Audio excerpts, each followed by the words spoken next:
Module 6, Lecture B, Backtracking Patterns. By the end of this lecture, you will be able to describe the general backtracking pattern for exploring solution spaces, implement backtracking algorithms in Python for generating combinations or solving constraint problems, and apply pruning techniques to avoid exploring obviously invalid or redundant branches. Backtracking core template. Modeling backtracking state. In backtracking, the crucial choice is how to represent the search state at any moment. This state is a compact snapshot of where you are in the solution space, containing just enough information to decide the next move and to check whether you are still on a path to a valid solution. For example, it might include the letters already placed in a word puzzle, or the time slots already assigned in a schedule. It is important to separate changing information, like a partially filled grid, from fixed inputs, like the problem's rules. This distinction tells you what must be updated as you move forward and what must be restored when you backtrack. In backtracking, a good state representation has three key parts: the partial solution built so far, the remaining options that can still be chosen, and any extra information needed to check constraints. You can think of it like planning a multi-city trip, where the chosen cities form the partial solution. The unchosen cities are the remaining options, and the total cost and travel time are the bookkeeping. At each step, the algorithm uses this state to decide which options can be added without breaking budget or time limits. Organizing the state this way helps the algorithm efficiently explore next steps and recognize when a complete, valid solution has been found. When designing a backtracking algorithm, you should make the state easy to update and undo as you explore different possibilities. Each choice you make changes the state, and if you later find a contradiction, you must be able to restore the state to exactly what it was before that choice. This means treating each attempted path as if it never happened once you backtrack. Keeping the state simple, well-organized, and localized makes backtracking clearer to reason about and less error-prone to implement. Python code, modeling backtracking state. We will illustrate how to model backtracking state using a simple coin change problem. At each step, we keep track of the partial solution we have built so far, the remaining coin options we can still try, and any bookkeeping information needed to manage the search. As the algorithm explores different combinations and then backtracks, we will print out these states to show how the search space is traversed. If necessary, you may first install any required library before running the demonstration. We define a list of coin denominations of 25, 10, and 5 cents to represent the coin values available for making change. Using only these coins, we look for combinations that add up to $1 or 100 cents. Focusing on these specific denominations lets us model and analyze the problem of making change in a clear and efficient way. We set our target amount to 100 cents, which represents $1. This target defines the goal of the backtracking search. The algorithm will explore different combinations of coins and keep only those that add up exactly to this target amount. We use a recursive search function to model the backtracking process. It takes a partial solution, the coins that are still available, and the current sum of the partial solution. At each recursive call, We print this state so we can see the partial solution, the remaining coins, and the current sum. This output lets us follow how the algorithm explores different possibilities and then backtracks when a path does not lead to a valid solution.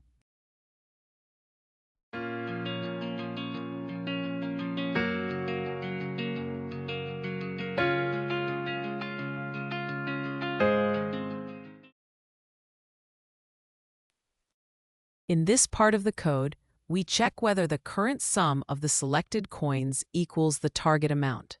If it does, we report that a solution has been found and display the partial solution that produced this sum. This confirms that we have successfully reached the desired total with the chosen coins. After reporting the solution, the function returns so that no further search is done along this path, since the goal has already been met. In this part of the code, we check whether the running total has gone past the target amount, or if there are no coins left to use. If either of these conditions is met, we immediately stop exploring that option and return from the function. This serves as a boundary condition that prevents extra, useless calculations. It also signals that no valid solution can be found from the current state, so the algorithm should backtrack and try a different path. We begin by choosing the first coin from the list of remaining coins. This coin becomes the current option we are evaluating. We then consider whether to include this coin in our partial solution as we search for combinations that reach the target amount. This step is part of systematically exploring all possible ways to form the desired total. In this part of the code, we follow the branch where we decide to include the current coin in our partial solution. We make a recursive call that adds this coin to the list of chosen coins, representing the choice to use it in a potential solution. The set of available coins stays the same, so the same coin can be reused later if needed. We also increase the current sum by the value of this coin, bringing us closer to the target amount. By doing this recursively, we explore all possible combinations that include this coin and can discover those that exactly reach the target. In this branch of the search, we choose to skip the current coin from the remaining options. We call the search function again with the same partial solution and the same current sum, but we remove the first coin from the list of remaining coins. This means we do not add any new coin to the partial solution, and the total stays the same. By doing this, we explore all combinations that do not include the current coin. The search process begins by calling the search function with an empty partial solution, meaning no coins have been chosen yet. The remaining coins are the full set of available denominations, 25, 10, and 5 cents. The current sum is set to 0, so no value has been accumulated toward the goal. From this starting point, the function can systematically explore all combinations of these coins that might add up to the target amount of 100 cents.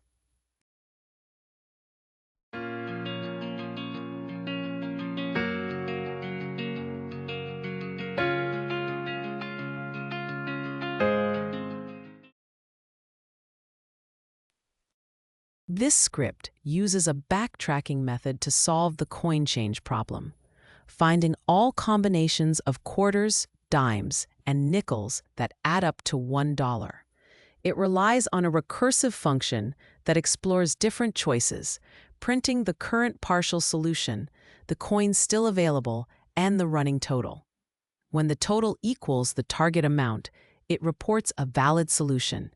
When the total goes over the target, or no coins remain, it stops exploring that path. At each step, the function branches into two options, one that includes the current coin and one that skips it, continuing until all possible combinations have been checked. choose, unchoose cycle. Backtracking is based on a cycle of choosing and then unchoosing options to build a solution step by step. The algorithm makes a temporary choice, such as selecting a number for a combination or placing a queen on a chessboard, and then explores what follows as if that choice were final.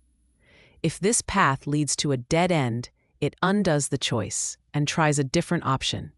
By repeatedly making and undoing choices in this way, backtracking systematically explores all possible solutions. In a backtracking algorithm, you make a choice and then explore that path as far as it can go. If you reach a dead end, you undo that choice and restore the previous state before trying a different option. This careful process of choosing and then unchoosing prevents earlier decisions from causing side effects that interfere with later attempts. By systematically exploring each option and then removing it, the algorithm can cover all possibilities without repeating work or introducing errors. Backtracking is like moving through a tree of choices, where each decision takes you down a branch, and you can step back to a previous decision point to try a different path. You repeatedly choose an option, check if it still fits your constraints, and either continue forward or undo that choice and return to an earlier point. This pattern of choosing, exploring, and unchoosing lets you systematically explore all possibilities without getting stuck in a bad decision. By mastering this forward and backward rhythm, you can design effective backtracking algorithms that restore the state at each step and open up new options. Python code. Choose, unchoose cycle. Demonstrate how backtracking works by using simple three-letter combinations and showing the choose and unchoose cycle. Start by adding letters one by one to build partial words. Then remove a letter when a path is finished or does not lead to a full word. As you do this, print each step so beginners can clearly follow how the algorithm moves forward when making choices and backward when undoing them. This makes the process of exploring all possible partial words easy to see and understand. This comment explains that you do not need to run any pip install commands because the script only relies on features that are already built into Python. It emphasizes that no external libraries are required. As a result, the setup is simpler, and you can run the script without installing any additional packages. We begin by defining a simple list of three letters, A, B, and C. These letters represent the possible choices we can use to build combinations. With this setup, we can explore different sequences by selecting and arranging these letters in various ways during our search. We set a maximum length for any partial word we explore, so our recursive search does not go too deep. This limit controls how long the paths we build are allowed to become. By choosing a maximum length of 2 letters, we restrict our search to very short partial words. This keeps the exploration manageable and prevents the search from becoming too complex. We use a recursive function called buildWords to systematically choose letters, explore the resulting combinations, and then undo those choices. At each step, the function prints the current sequence of chosen letters, known as the path. This printed path shows the current state of the algorithm before it continues to explore deeper combinations. By repeatedly choosing, exploring, and unchoosing letters, the function can generate all possible letter combinations.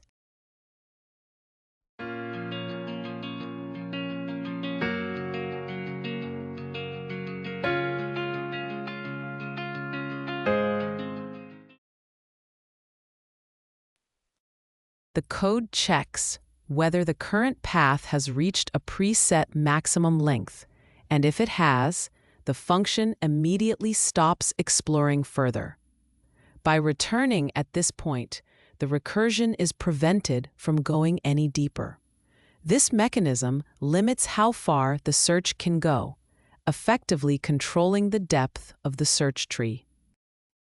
The code goes through each letter in the list, and for each one, adds that letter to the current path. This step represents choosing a letter and extending the path so the recursive process can continue. By repeatedly adding one letter at a time in this way, the algorithm is able to explore all possible combinations of the letters. In this backtracking process, the function repeatedly calls itself to explore what happens when a new letter is added to the current path. Each recursive call moves one level deeper in the decision tree, building possible words one letter at a time. This continues until the path reaches the maximum allowed length. At that point, the function stops going deeper and begins to backtrack by removing the last letter and trying a different option. The unchoose step removes the last letter from the current path, so the algorithm can backtrack. By undoing the most recent choice, it restores the path to its previous state. This allows the algorithm to explore different options from that point. It is essential for generating all possible combinations because it lets each letter be tried in every position without being affected by earlier choices. We start the backtracking process by calling the word-building function with an empty list, which represents the state where no letters have been chosen yet. From this starting point, the function explores all possible letter combinations up to a given maximum length. It does this recursively, adding a letter to extend a partial word and then removing it when backing up to try a different option. In this way, the function systematically explores every possible path for forming words within the allowed length.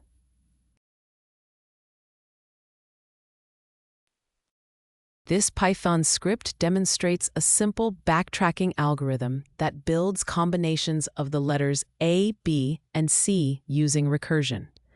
It constructs partial words up to a maximum length of 2, then systematically explores every possible sequence, such as AA, AB, and AC. As it runs, the script prints the current path to show how letters are added when moving forward and removed when backtracking. This makes it easier to see how recursive backtracking explores a decision tree or search space in an organized and efficient way. Recording partial progress. In backtracking, it is essential to keep track of the partial solution as you move through the search space.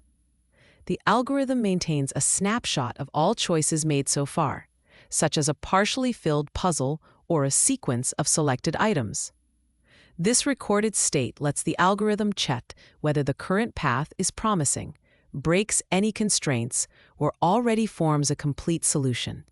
Without this memory of its current position, the algorithm could not systematically explore alternatives or reliably continue the search. In backtracking algorithms, recording partial progress means keeping an up-to-date description of the current partial solution as the search moves through the tree. Each decision adds to this partial solution, and when the algorithm backtracks, it restores the previous state. In a word puzzle, this might be the letters placed so far, and in scheduling, it might be the meetings already assigned. This evolving record is not just a history. It is essential for checking constraints, seeing what options remain, and deciding whether to continue or backtrack. Accurate maintenance of this state is crucial for both correctness and efficiency. When algorithms record partial progress, they should store only the information needed to guide good decisions without becoming overloaded. In route planning, this means tracking the path and visited locations, so the algorithm avoids revisiting cities and keeps the route valid. In resource allocation, it means monitoring how much of each resource is used, so overuse is detected early.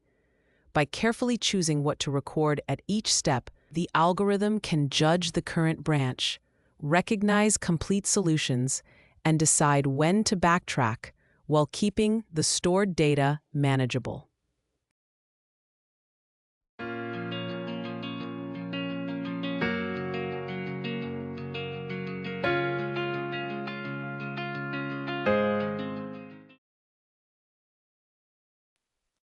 Python code, recording partial progress. We want to demonstrate how to record partial progress during a simple backtracking search. As the algorithm explores a small search tree, we show how the partial solution evolves at each step. The focus is on keeping the recorded state compact, readable, and easy to understand. This makes it suitable for beginners who are learning how backtracking builds and revises solutions over time. This line is simply a placeholder for a pip install command and is not intended to actually install anything. It acts as a reminder within the script that you might need to install a package. When you know which package you need, you would replace this placeholder with a real pip install command. Until then, it serves only as a marker, not an executable instruction. We begin by defining a list of options labeled A, B, and C, which represent the possible steps we can take at each stage of exploring a path.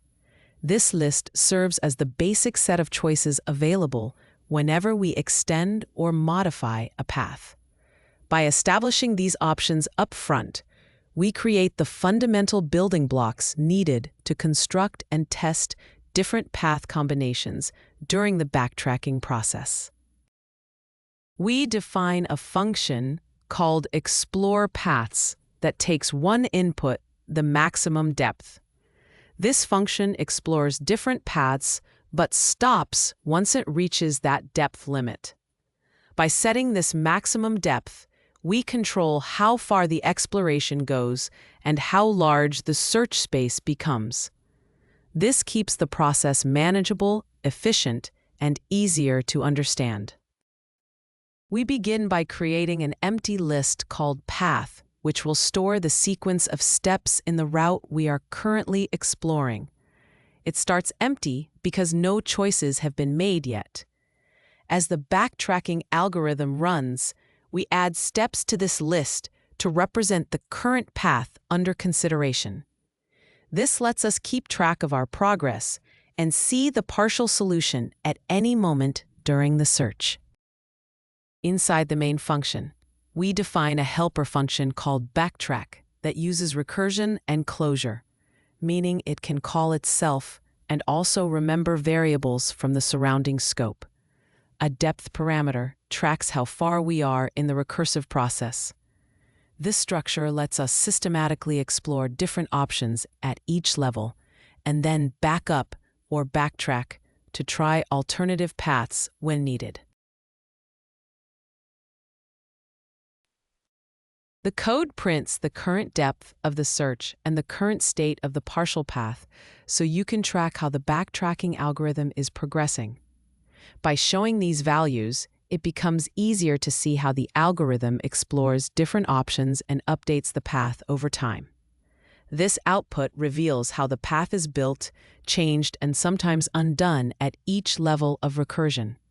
As a result, you gain insight into the algorithm's decision-making at every step of the search. The code checks whether the current depth has reached the maximum allowed depth, and if so, it immediately stops the function.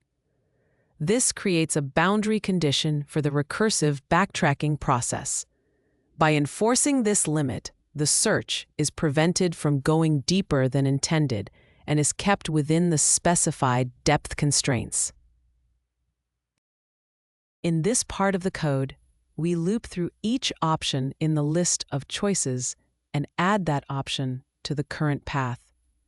By doing this for every option, we gradually build the path one step at a time. This approach lets us explore different possible paths in the search tree. It is essential because it ensures that every choice is considered at each level of depth, allowing us to examine all potential paths. In this part of the code, we add the current choice to the path list to record our progress through the search. By appending this new step, we extend the partial path and keep it up to date. This lets us track the current state of the search and the sequence of choices made so far. The backtrack function calls itself repeatedly, increasing the depth each time so it moves further down the search tree. At each step, it carries along the current path, representing the choices made so far. By continuing this process up to a maximum depth, it systematically explores all possible paths. This allows the algorithm to consider every combination of choices at each level of the search. Here, the code removes the last element from the path list to undo the most recent decision in the backtracking process. By popping this last step, it restores the path to its earlier state. This allows the algorithm to try different options without being affected by the previous choice.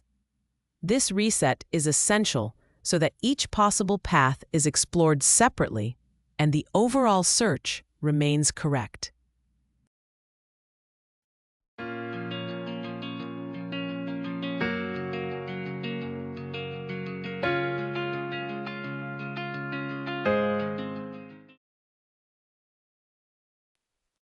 The algorithm starts backtracking by calling the main backtracking function at depth 0, which represents the beginning of the search. It uses an empty list to represent the initial path. From there, the function recursively explores all possible paths up to the maximum allowed depth.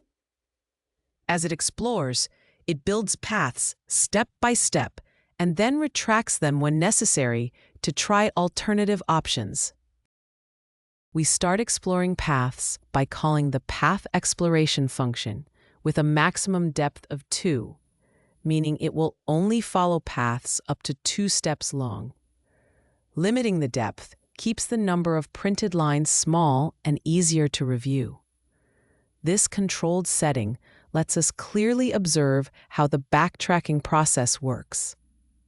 We can see how the function builds partial paths, then backtracks and tries different options at each level of the recursion. This script illustrates a simple backtracking algorithm that explores all possible paths up to a maximum depth of 2. It starts with an empty path and incrementally adds choices labeled A, B, and C.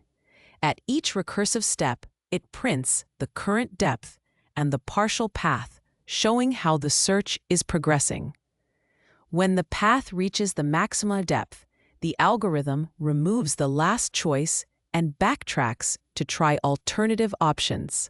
This process continues until all combinations of choices up to the given depth have been explored and printed.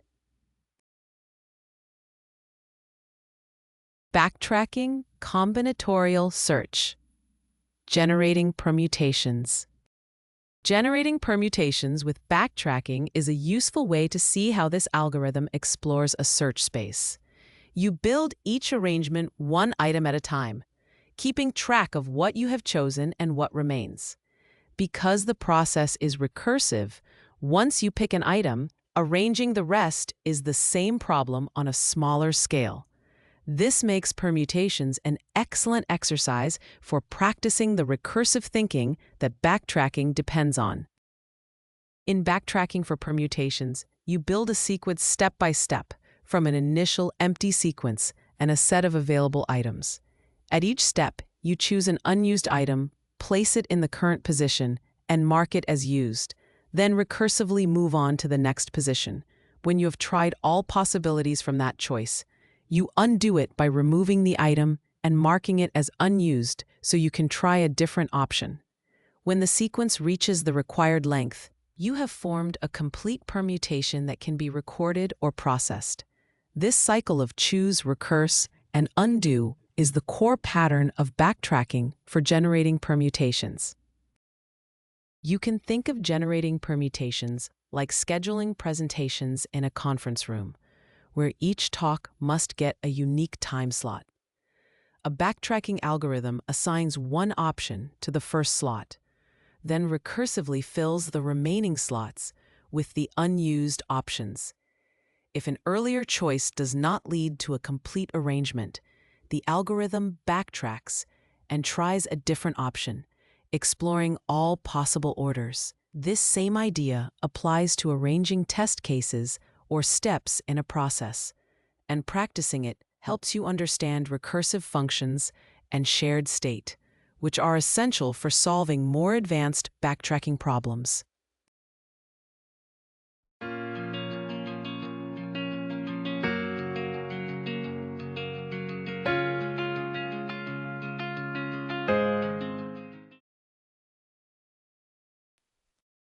Python code, generating permutations. We will demonstrate how backtracking generates permutations using a simple example with 3 items. The process follows a clear pattern. Choose an item, recurse to build the rest of the permutation, then undo the choice to try another option. A recursive helper function manages this choose, recurse, and undo cycle until all permutations are formed.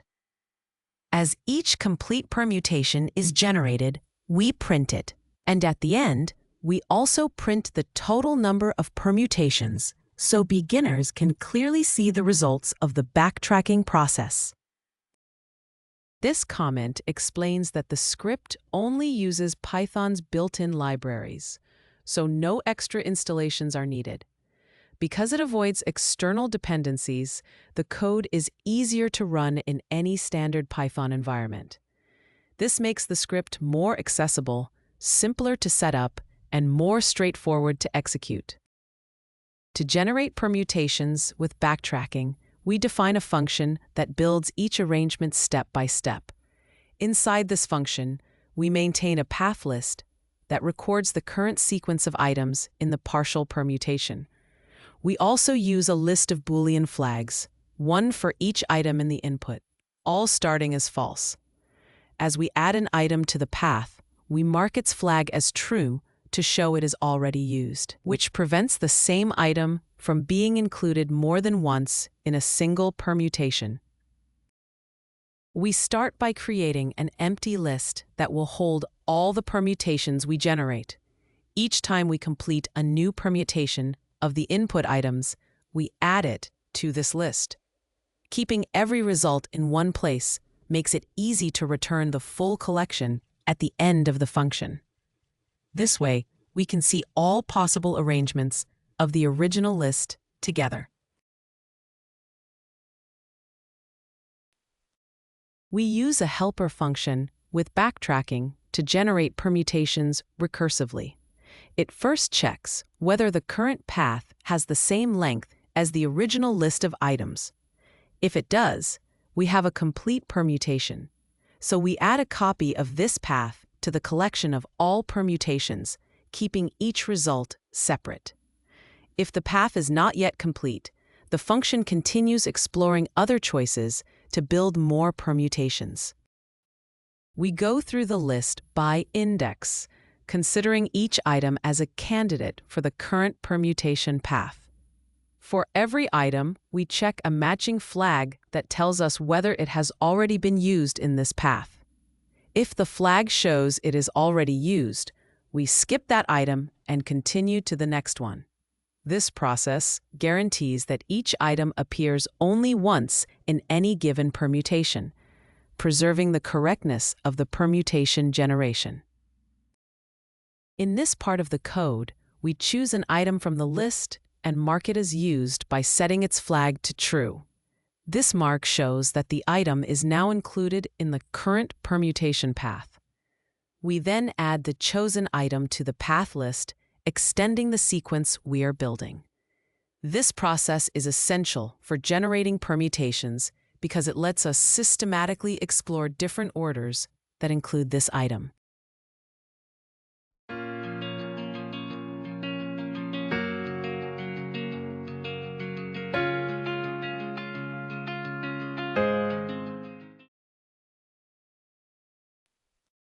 In this backtracking approach, the function calls itself to fill each next position in the permutation.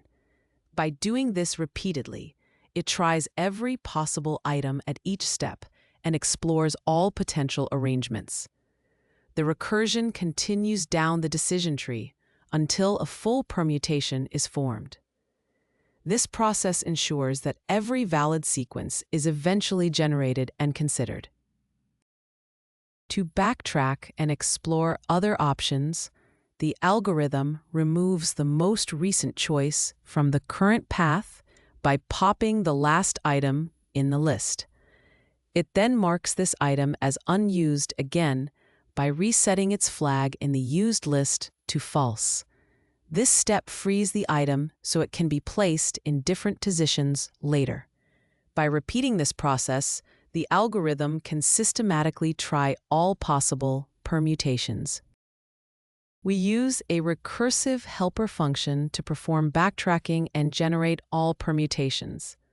It starts with an empty path and builds each permutation one element at a time. For each position, it tries every unused item, marks it as used, and then recurses to fill the next position. When a full permutation is formed, it steps back by undoing the last choice. This backtracking process systematically explores all possible paths and ensures that every permutation is generated efficiently. At the end of the backtracking process, the function returns the list that holds all the permutations it has generated. This final return gives the caller access to the complete collection of permutations. With this list, the caller can then use, inspect, or analyze every permutation outside the function as needed. We begin with a simple list of 3 tasks labeled Task A, Task B, and Task C. This list serves as the input for generating permutations, which are all the possible orders in which these tasks can be arranged. Using a small, clear example makes it easier to see how different sequences are formed. It also helps illustrate how a backtracking method systematically explores every possible arrangement of the tasks. We use the backtracking function introduced earlier to generate permutations of a list of tasks, such as Task A, Task B, and Task C. Given this list as input, the function systematically produces every possible ordering of the tasks. All of these orderings, or permutations, are collected and stored together in a single result. This makes it easy to access and use the complete set of task sequences for any later processing or display.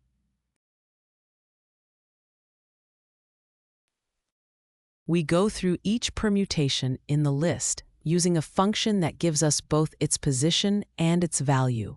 The position count starts at 1, so the printed output is easy to read. For every permutation, we print its index along with the permutation itself.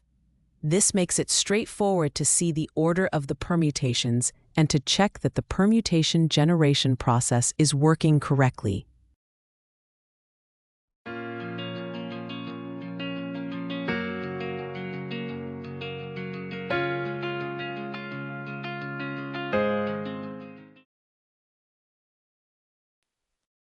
This script shows how to generate all permutations of a list using a backtracking algorithm. It defines a function that recursively builds every possible ordering by choosing an item, exploring deeper with that choice, then undoing it to try other options. A helper function keeps track of the current sequence and uses flags to mark which items are already used. When the current sequence reaches the length of the original list, it is saved as a complete permutation. In the example, a list of 3 tasks produces 6 different orderings, each printed with its index, illustrating this classic recursive pattern for exploring all configurations without relying on external libraries. Backtracking subset generation. Backtracking is well suited for generating all subsets of a collection because it mirrors step-by-step decision-making. For each item, such as a course or marketing channel, the algorithm recursively decides whether to include it in the current subset. It records each choice, continues with the remaining items, and when a subset is complete, it backtracks to undo recent decisions. By exploring every branch of this decision tree, it systematically produces all possible subsets without duplicates. Backtracking for generating subsets can be viewed as exploring a search tree where each level corresponds to a feature, such as a material or color. At each node, the algorithm decides to either include or exclude the next feature, while a recursive function tracks the current position and the partial subset. When it reaches the end of the feature list, the current subset is complete and recorded. The function then backtracks by removing the last feature choice and exploring the alternative, ensuring that all possible subsets are systematically generated. Backtracking is especially powerful when you add constraints to subset generation, such as staying within a budget or meeting nutritional limits. In these cases, the recursive process tracks extra information like total cost or nutrient values and uses that to decide whether to keep exploring a particular choice. If adding an item violates a rule, the algorithm immediately stops exploring that path, effectively pruning it. This approach shows how to design recursive functions that share and update state, while efficiently exploring only the combinations that satisfy the given constraints. Python code, backtracking, subset generation. We will demonstrate how backtracking can be used to generate all subsets of a small list of items. At each step, the algorithm decides whether to include or exclude the current item, then recursively continues with the next one. By exploring both choices for every item, it systematically produces every possible subset. After generating all subsets, we will also highlight a few subsets that satisfy a simple budget constraint to show how backtracking can focus on budget-friendly combinations. This line is simply a placeholder comment, indicating where additional libraries could be installed if needed. For the current script, the built-in Python libraries are enough, so no installation command is actually required. Its main purpose is to remind developers to think about external dependencies if they later expand or modify the code. We begin with a list of workshop sessions called Python, Data, and Robotics. This list is the starting point for generating different combinations or subsets of the workshops. By storing them together, we can easily loop through the options and apply algorithms like backtracking to explore every possible subset. This structure is essential for later functions that will create all subsets and also select only those that stay within a given budget. We use a recursive function to generate all possible subsets of a list. It keeps track of the current position in the list, the subset built so far, and a collection of all subsets. When the current position reaches the end of the list, we add a copy of the current subset to this collection and stop that branch of recursion. By exploring every path of including or excluding each item, this process systematically captures every possible combination.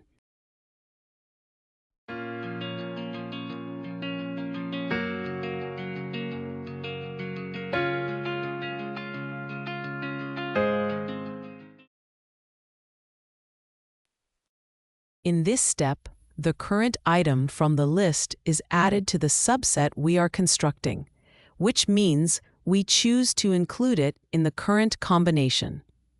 The function then calls itself again, moving on to the next item.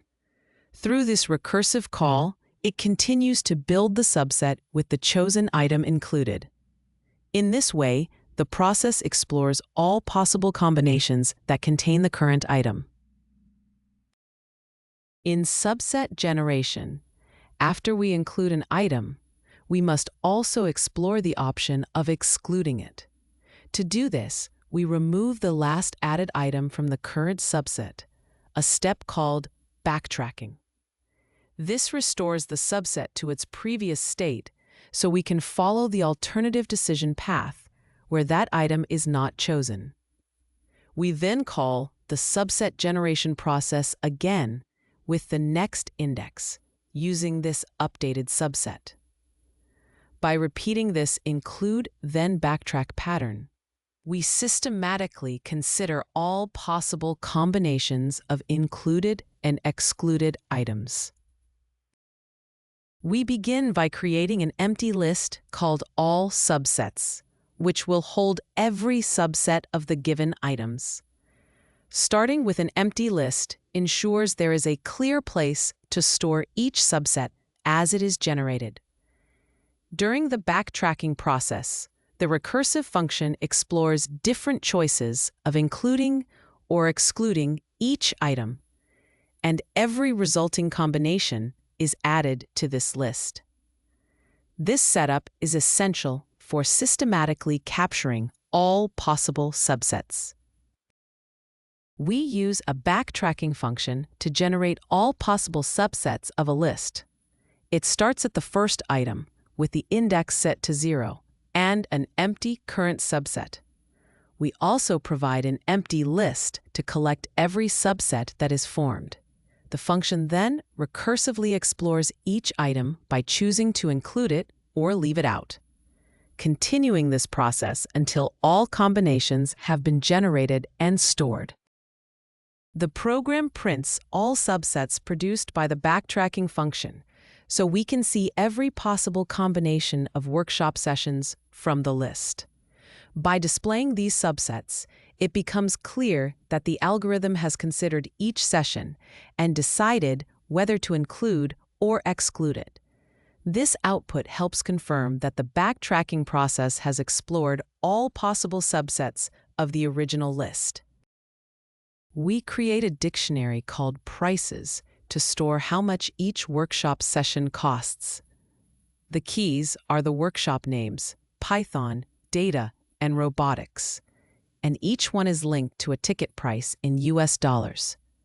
For example, Python costs $120, data costs $80, and robotics costs $150.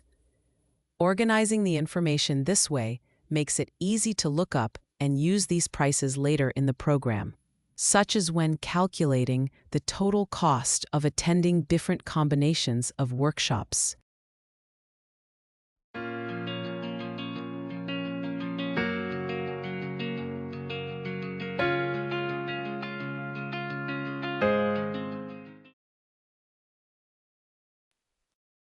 This function generates subsets of items while respecting a given budget. It first checks whether the current subset's total cost exceeds the budget. If it does, the function immediately stops exploring that option, pruning that branch of the search. By discarding any subset that goes over budget, it focuses only on valid options and avoids unnecessary calculations, making the search more efficient. When the index reaches the length of the items list, it means we have considered every possible item for the current subset. At this point, we save the current subset as a valid choice by adding a copy of it to the results list. This step records a subset that satisfies the budget constraint. After recording it, the function returns because there is no more work to do for this particular branch of the search. We begin by selecting the current item from the list, using its index, and adding it to the current subset, which means we are considering it as part of a potential solution. We then call the budget subsets function again for the next index and increase the running cost by the price of the item we just included. This keeps the total cost up to date for all items in the subset.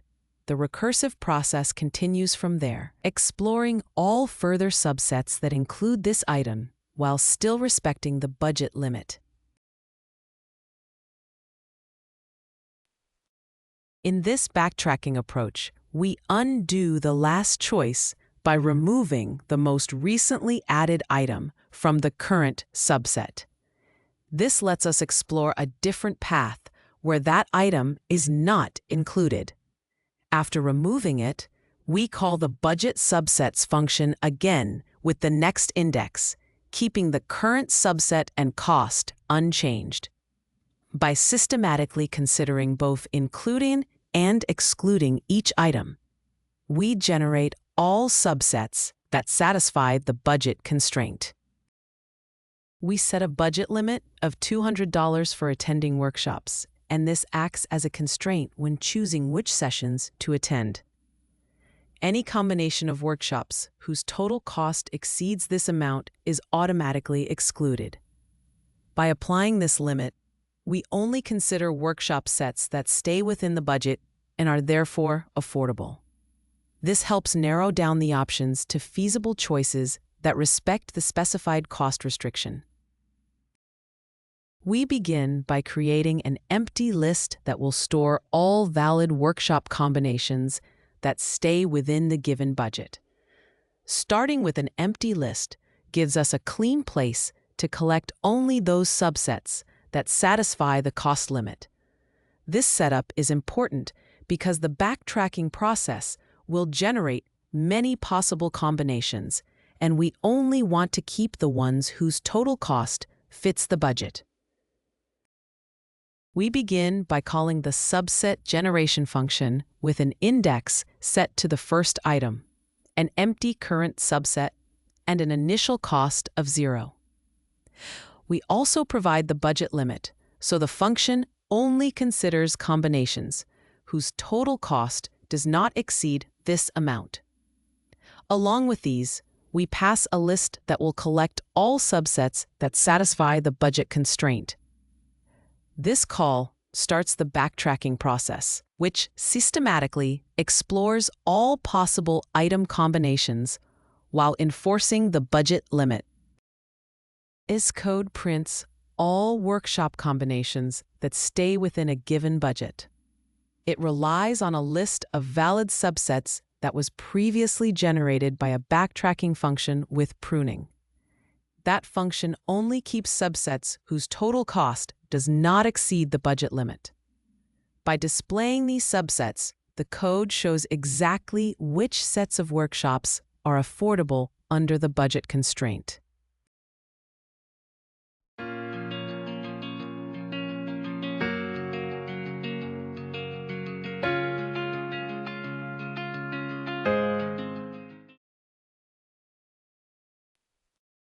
This script uses backtracking to generate all possible subsets of 3 workshop sessions: Python, data, and robotics. It applies a recursive process that, for each session, chooses whether to include or exclude it, and in doing so, produces every possible combination. The script also checks each subset against a budget limit of $200 based on the cost of each session. It then outputs both all generated subsets and those that stay within the budget, illustrating how backtracking can explore many options while skipping choices that are too expensive. Basic constraint solving. Backtracking is a key method for solving decision problems with constraints.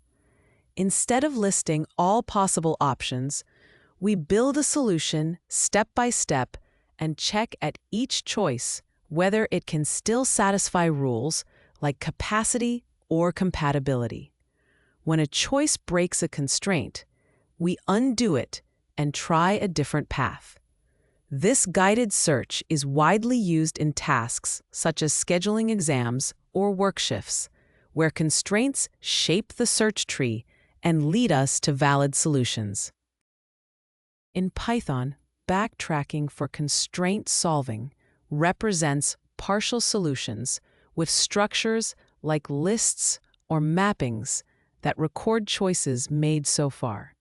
The algorithm checks whether all variables are assigned and all constraints are satisfied, and if so, it stores the solution.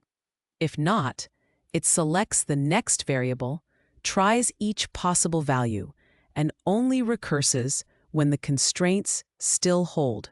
Otherwise, it undoes that choice and tries another. This general approach can be applied to tasks such as forming student groups, choosing marketing campaigns, or configuring software while respecting given constraints. In backtracking for constraint solving, it is important to choose which constraints to check and in what order to keep the search efficient and understandable. Constraints can range from simple local rules, like avoiding noisy activities in neighboring rooms, to broader limits, such as staying within a budget. We usually test the most restrictive constraints first so we can quickly discard invalid options. For example, checking room capacity and time conflicts before softer preferences like instructor convenience.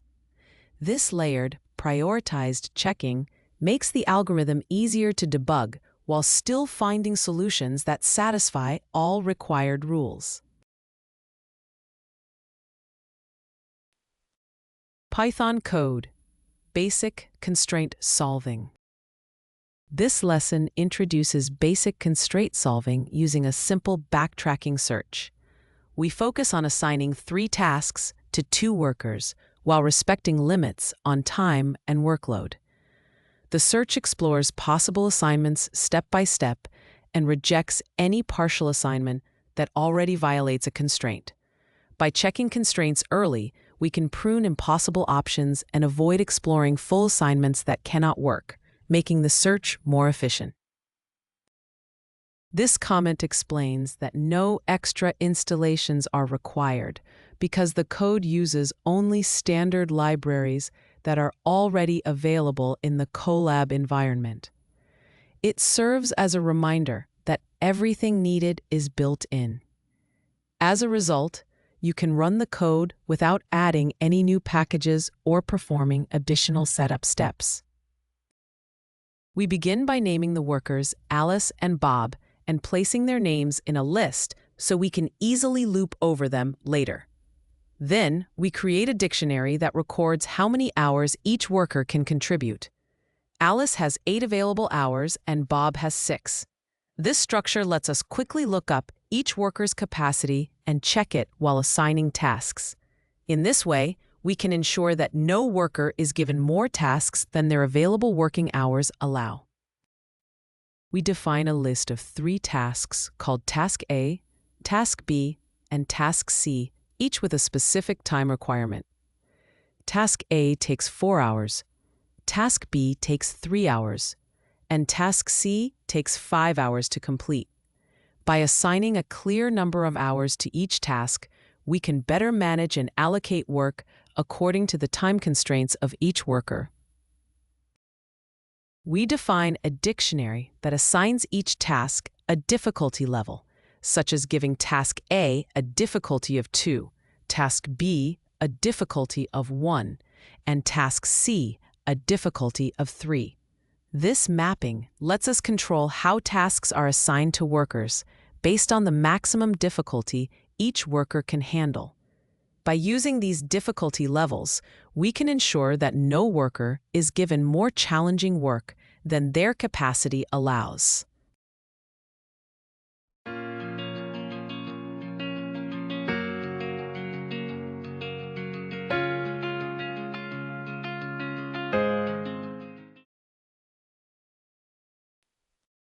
Each worker has a maximum total difficulty they can handle. Alice can take tasks whose combined difficulty adds up to at most 4, and Bob can take tasks up to a total difficulty of 3. When assigning tasks, we must keep each worker's total difficulty within these limits. These constraints ensure that no worker is overloaded with tasks that are too difficult overall. We begin by defining a function that checks whether a given assignment of tasks to workers satisfies all the constraints.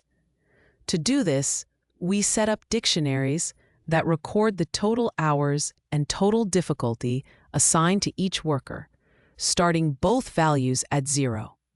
As we process each task, we add its hours and difficulty to the appropriate workers' totals. This structure makes it easy to see if any worker goes over their allowed limits and to determine whether the assignment is valid. In this part of the code, we go through each task and its assigned worker and update that worker's totals.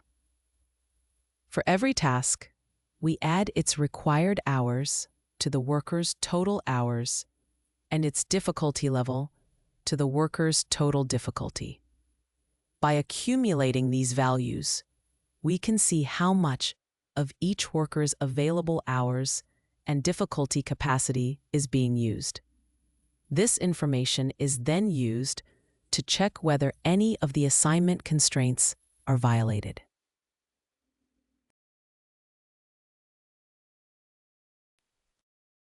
We check each worker to make sure their assignment is valid. For every worker, we verify that the total hours of their tasks do not exceed their available working hours. We also verify that the combined difficulty of their tasks does not go beyond their maximum allowed difficulty. If either limit is exceeded, we immediately return false to show the assignment is invalid. If all workers pass these checks, it means all constraints are satisfied. A function returns true when the current partial assignment of tasks to workers satisfies all constraints. This means the current setup does not break any limits on hours or difficulty. By returning true, the function indicates that this assignment is valid. As a result, the backtracking algorithm can safely continue exploring this configuration as a possible solution.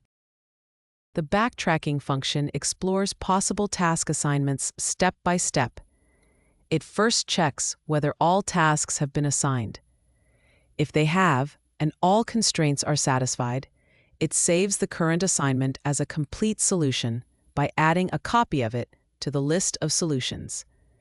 If some tasks are still unassigned, the function continues exploring further assignments until all valid possibilities have been considered.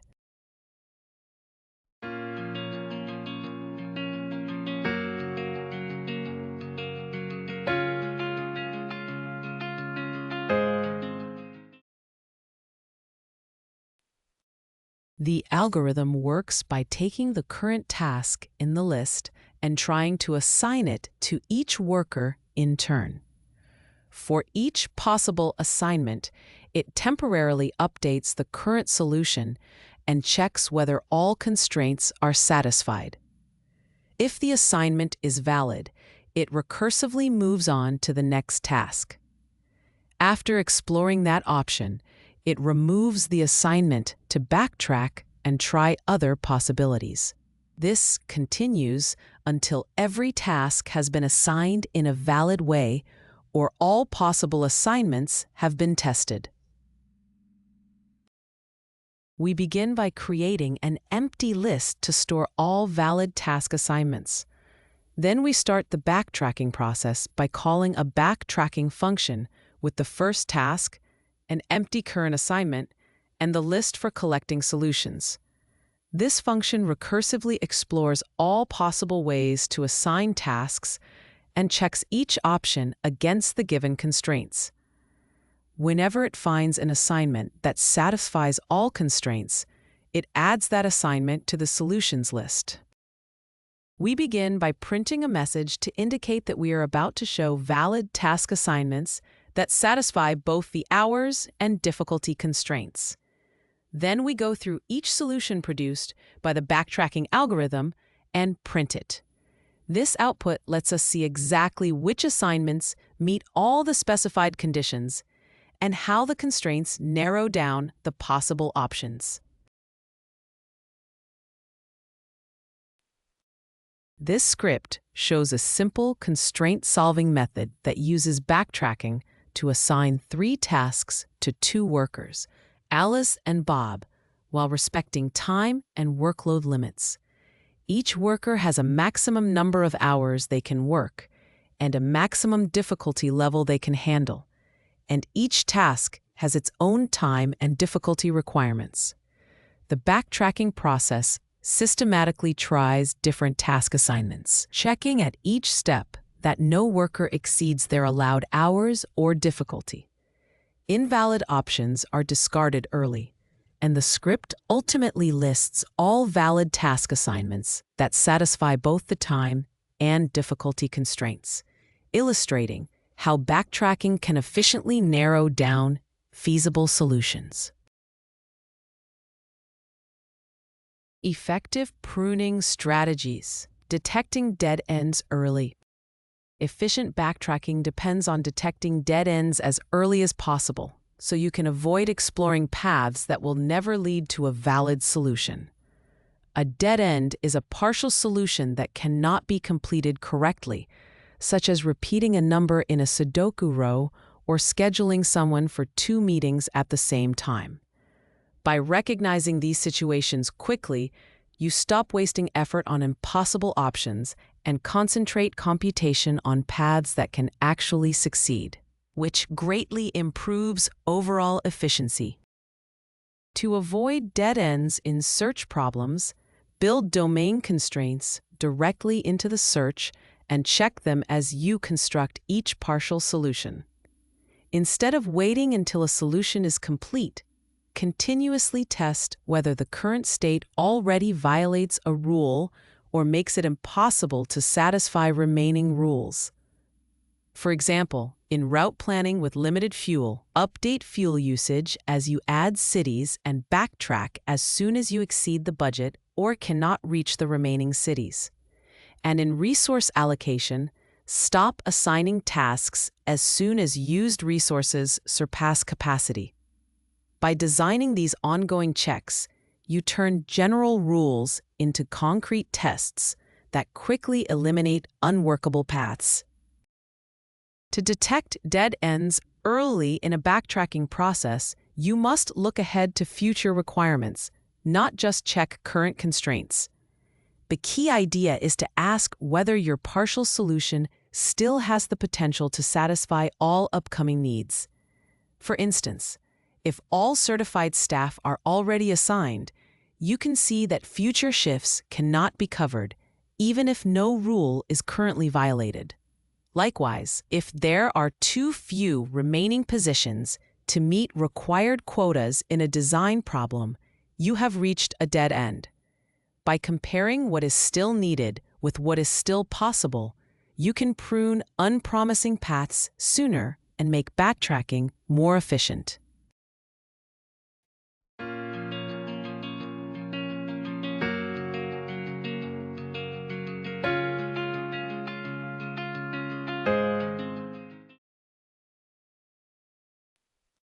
Python code.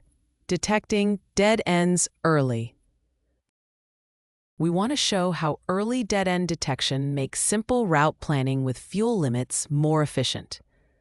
By recognizing when a partial route already exceeds the fuel constraint, we can prune it and stop exploring that path before completing the full route. This pruning prevents time being wasted on impossible options. Comparing a naive search that explores all routes with a pruned search that cuts off dead ends early highlights how much more efficient the pruned approach can be. This line indicates where you would install any libraries needed for the script to run. It implies using a package manager to make sure all required dependencies are available, even though no specific libraries are named. Including such a step is a common way to prepare the environment before running a Python script. It is especially helpful when sharing code so others can easily set up their systems in the same way. We represent the distances between connected cities using a dictionary, where each entry links a pair of cities to the number of miles between them. Each key is a pair of city names, and the associated value is the distance. This structure lets us quickly look up how far it is between any two connected cities. As a result, it becomes much easier to plan routes and calculate total travel distances efficiently. We set the total fuel budget to 10 gallons, which is the maximum fuel available for the trip given a fixed miles per gallon efficiency. This value limits how far the vehicle can travel before the fuel is exhausted. Knowing this fuel budget allows us to calculate the maximum possible distance the vehicle can cover on the journey. The code defines the vehicle's fuel efficiency as how many miles it can travel per gallon of fuel. This value is essential for computing the maximum distance the vehicle can cover with a given fuel budget. Using this, you can determine which routes are possible within the limits of the available fuel. To find the maximum distance a vehicle can travel, multiply the total fuel available in gallons by the vehicle's fuel efficiency in miles per gallon. The result is the greatest number of miles the vehicle can go before running out of fuel. This value sets a clear limit for how far you can plan the route. This helper function finds the distance between two cities by checking both possible directions of travel. It first forms a route from the starting city to the destination and looks it up in a distances dictionary. If that route is not found, it then checks the reverse route from the destination back to the starting city. The function returns the distance as soon as it finds a matching route. If neither direction exists in the dictionary, it returns a special value indicating the cities are not directly connected. This function uses a simple backtracking search to explore all possible routes between cities without considering fuel limits. If there are no cities left to visit, it records the current route along with the total miles traveled and the final city. Otherwise, it loops over each remaining city, computes the distance from the current city, and skips any city that is not directly connected. For each valid next city, it updates the total miles, removes that city from the remaining list, and then calls itself recursively to continue the search.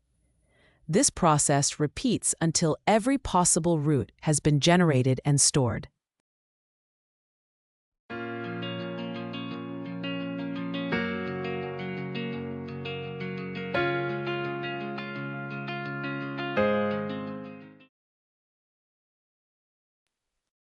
This function uses a pruned backtracking search to find all possible routes that stay within a fuel-based distance limit.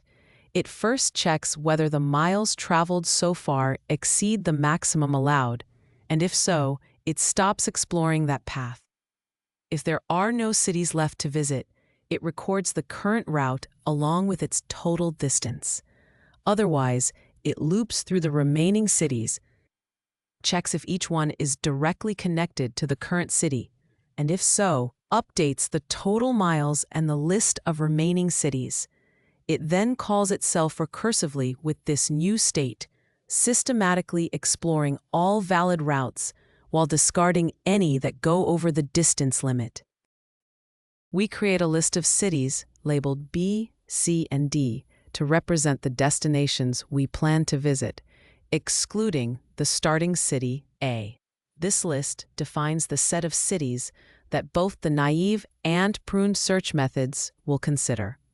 Starting from city A, the algorithms then explore different possible routes that visit B, C, and D in various orders. We begin by creating an empty list to store all possible routes, called the naive routes list. Then we call the search naive function, starting from city A with an initial mileage of 0 and a list of cities to visit, which includes B, C, and D. This function systematically explores every possible route through these cities. It does not check fuel constraints, so it records all potential paths, whether or not they are actually feasible given fuel limits. We begin by creating an empty list to hold only the routes that are feasible under the fuel limits. Then we call the search pruned function, starting from city A with 0 miles traveled and the list of cities we need to visit. This function explores possible routes, but immediately stops following any path that would exceed the maximum allowed miles.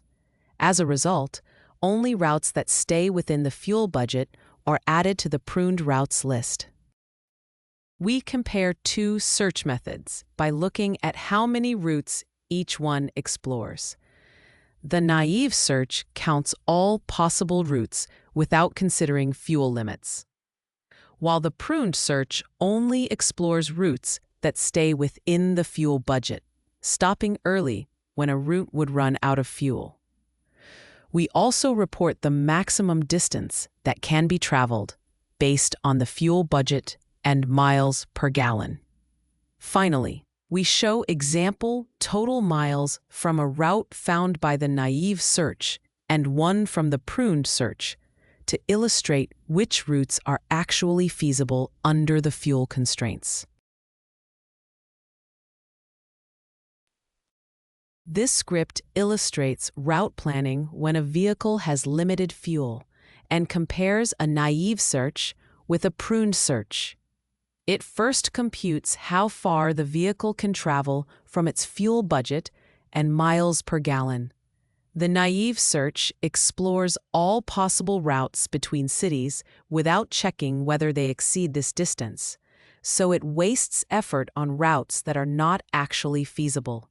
In contrast, the pruned search stops exploring any route as soon as it goes beyond the fuel-based distance limit. The results show that pruning explores fewer routes and focuses only on those that are possible, making the search more efficient and avoiding dead ends early. Guided search with bounds.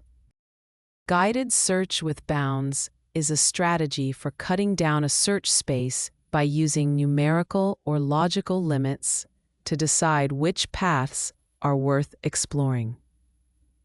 Each partial solution is given a measure of how promising it is, such as a lower bound on how good it could become, or an upper bound on its cost. If this bound violates a constraint or cannot beat the best solution found so far, that branch is skipped.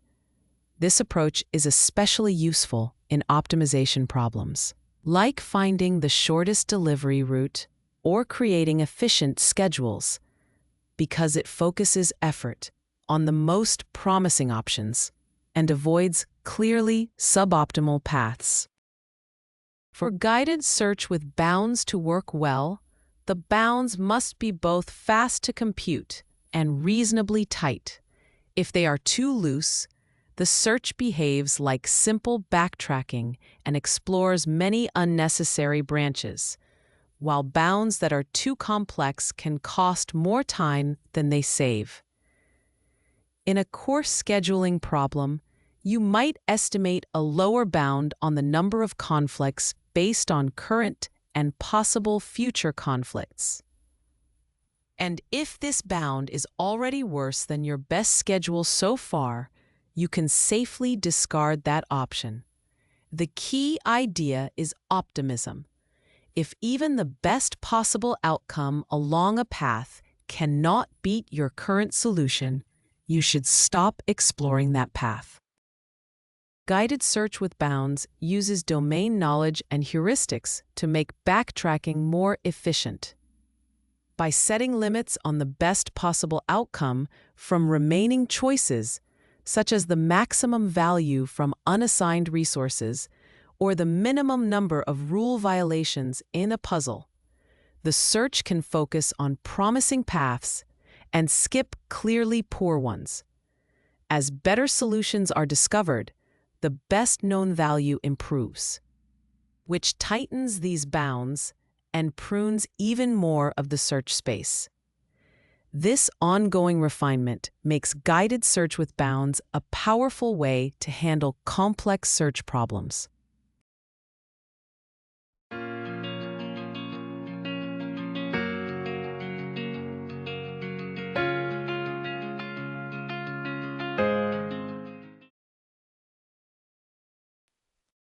Python code. Guided search with bounds. We use a simple knapsack-style problem to demonstrate guided search with bounds. The idea is to track the best solution found so far and estimate the maximum possible value remaining. If the remaining possible value cannot beat the current best, we prune that branch and stop exploring it. This shows how bounded search can dramatically reduce the number of explored branches compared to naive search, which examines all possibilities without pruning. This line is a placeholder for a command that would normally install a Python package, but here it is only a comment.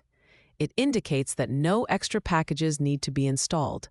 The script works entirely with the standard Python libraries.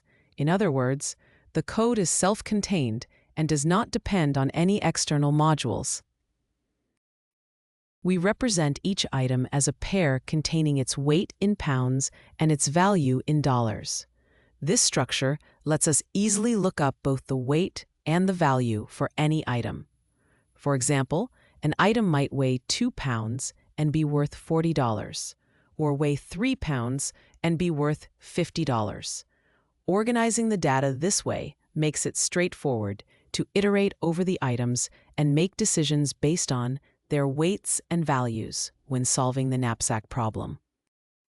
The code sets the knapsack's maximum weight capacity to 7 pounds, which is the upper limit on the total weight of items you can choose. This means the combined weight of all selected items cannot go over 7 pounds. That weight limit is essential in the knapsack problem because it restricts which items can be included. It guides the selection process so you aim to maximize total value while still respecting the weight constraint. We define a global variable called the best value and initialize it to 0 to track the highest value found during the search.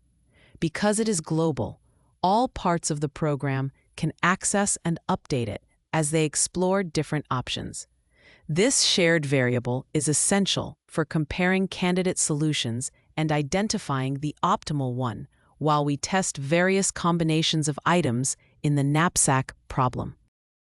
The naive search function explores all possible combinations of items without pruning.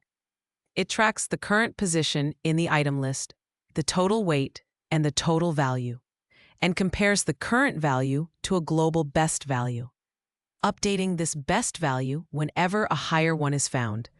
If the search reaches the end of the list, it stops because there are no more items to consider. At each step, it first explores the option of skipping the current item, then checks the item's weight and value, and if adding it does not exceed the capacity, it explores the option of including it with updated weight and value.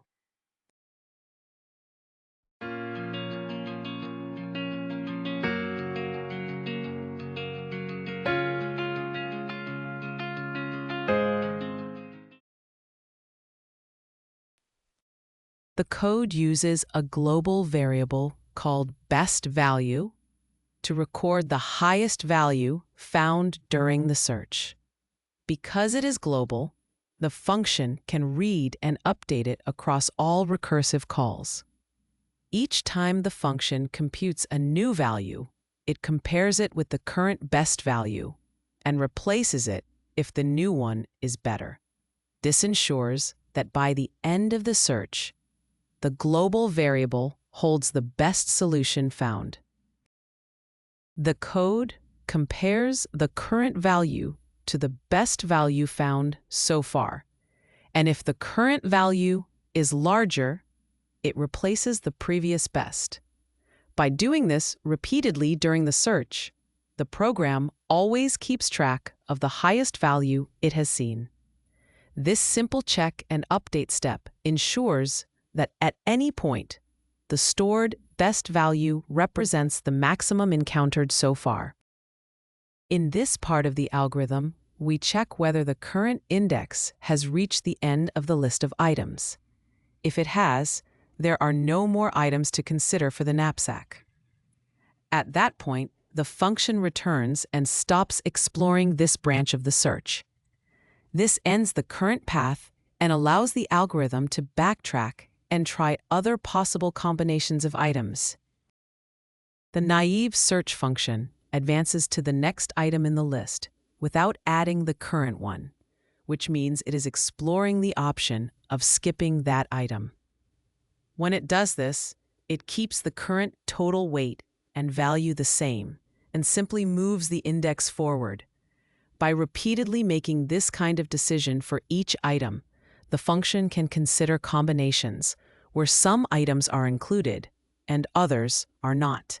This process ensures that all possible selections of items are examined, providing a complete search of all potential solutions.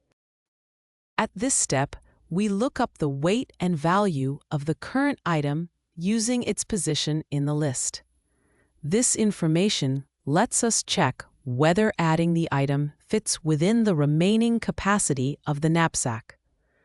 By knowing both its weight and value, we can decide whether to include the item now or skip it, and leave room for combinations that might yield a higher total value later in the search.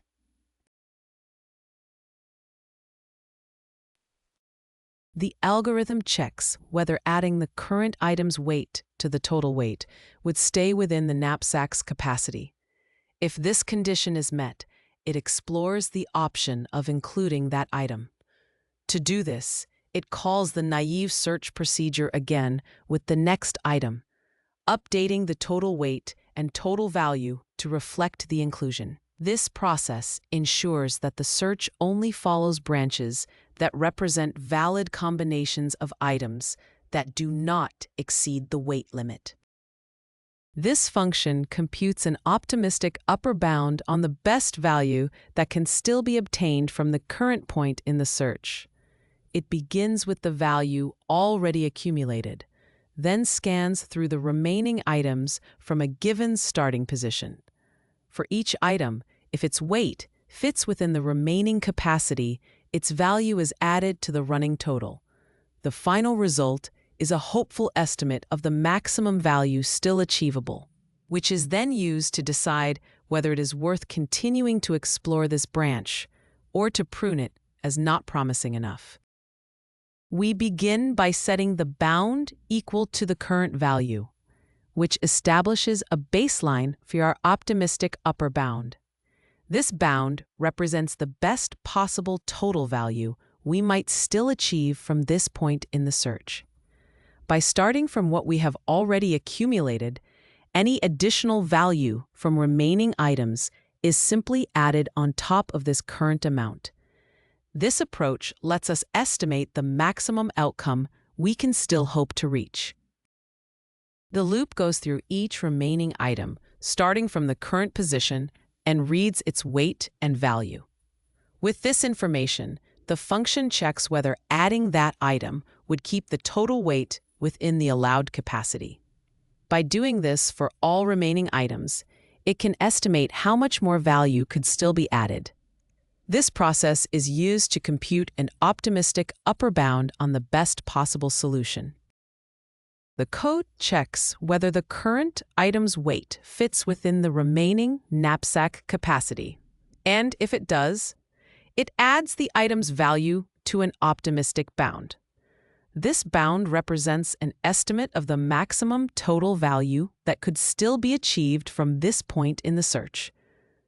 By maintaining this estimate, the algorithm can decide more effectively whether it is worth continuing to explore the current branch of the search space.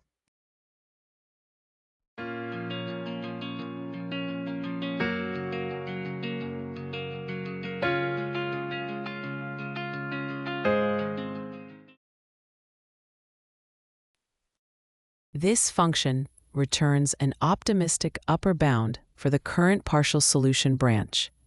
The bound represents the highest possible value that could still be achieved from this point, given the remaining items and their weights. By providing this estimate, the function helps decide whether it is worth exploring this branch further.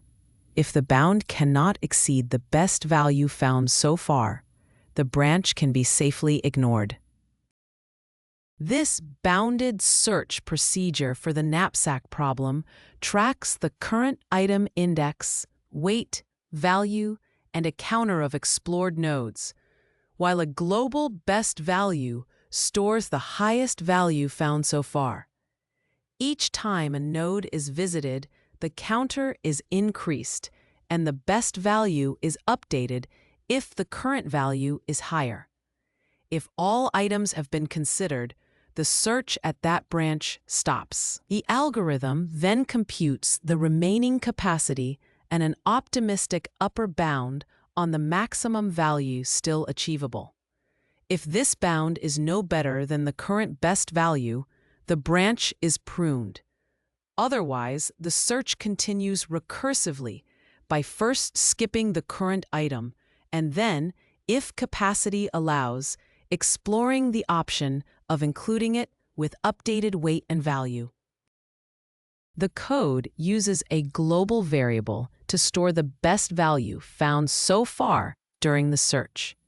By declaring this variable as global inside the function, any changes made within the function also update the value outside it.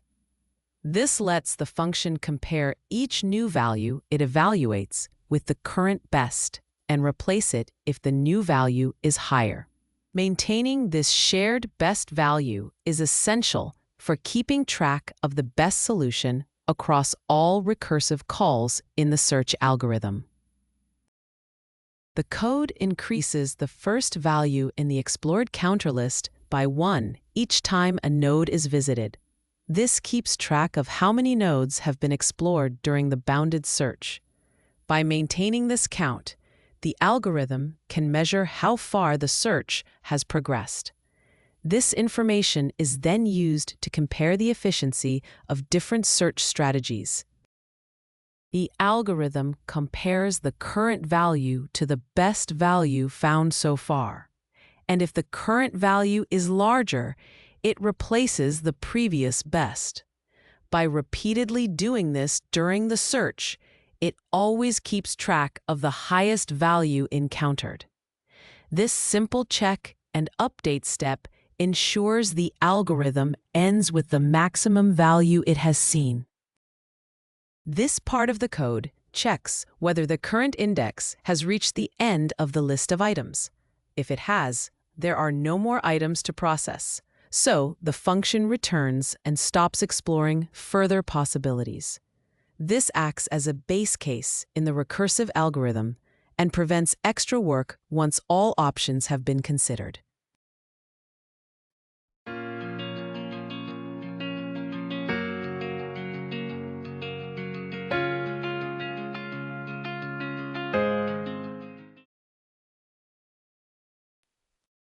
To manage the knapsack, we first find its remaining capacity by subtracting the current total weight of items from the knapsack's maximum capacity. This tells us how much space is still available. Knowing this remaining space is essential because it lets us decide whether we can add more items without going over the weight limit. To estimate the best value we can still achieve from a given point in the search, we use a function that computes an optimistic upper bound. It takes the current position in the item list, the value accumulated so far, and the remaining capacity. Using this information, it calculates the maximum possible value we could still obtain from the remaining items.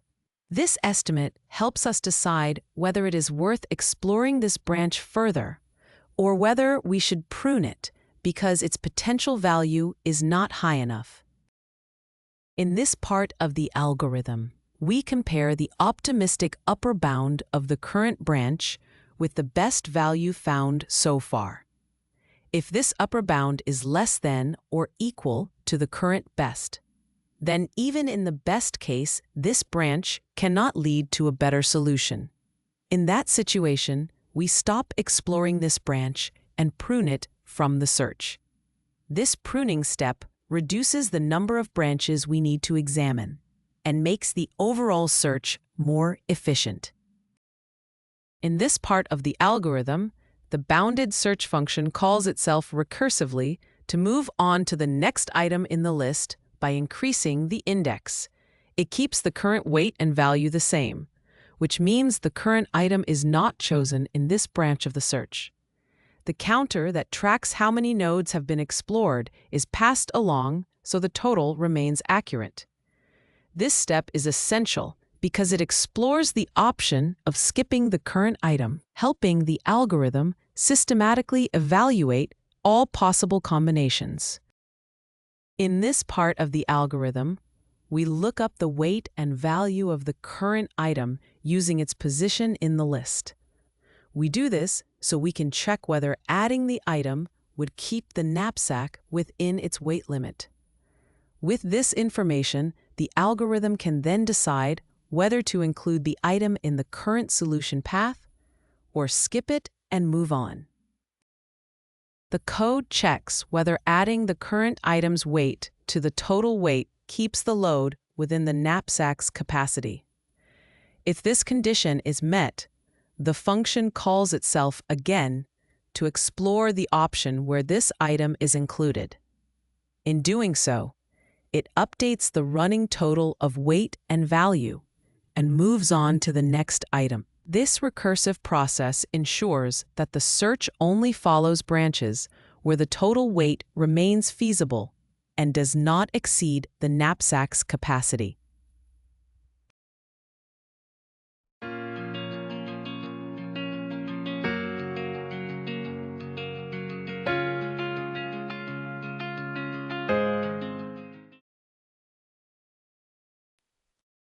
We begin by setting a variable called the naive best before to 0. This variable records the best value found by a simple, unpruned search. It is used as a baseline so we can later compare how well the bounded search performs. In other words, it lets us measure the improvement gained by applying pruning.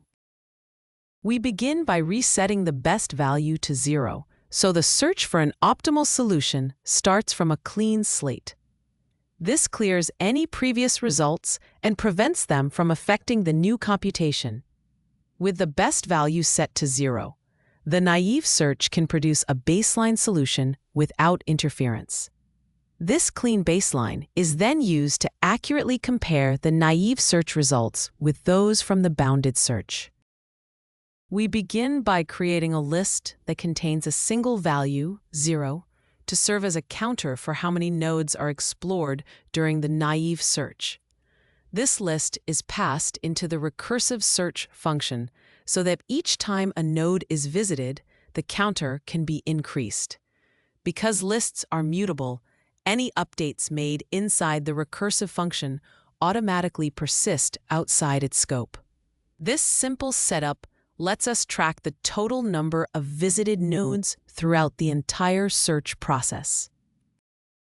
This helper function wraps the naive search so it can count how many nodes are explored. It takes the current index, weight, and value as inputs. Each time it runs, it increments a counter stored in a list called naive_explored. This counter records how many nodes the naive search visits, which allows you to later compare its efficiency with the bounded search. After updating the counter, the helper function calls the original naive search to continue exploring the solution space. Here we increase the naive explored counter by 1 to record that another node or state has been visited during the naive search. This counter tracks the total number of visited nodes as the search progresses.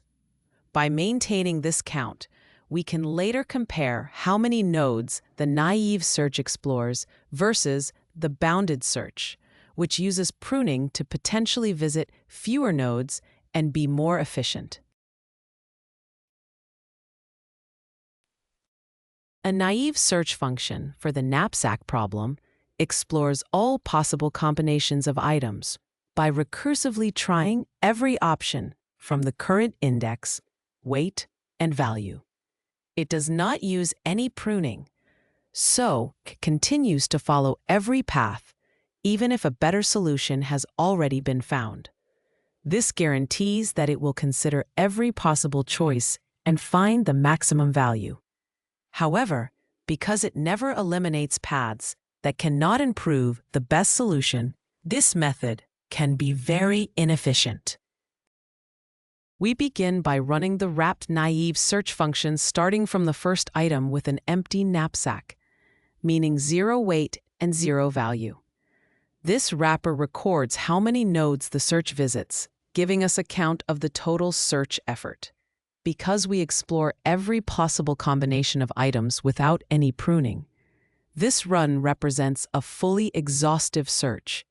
It serves as a baseline that we can later compare against a more efficient bounded search. The program saves the best value found by the naive search in a variable so it can be printed and compared later with the result from the bounded search. Keeping this value allows the code to clearly show how the naive method performs versus the optimized bounded method.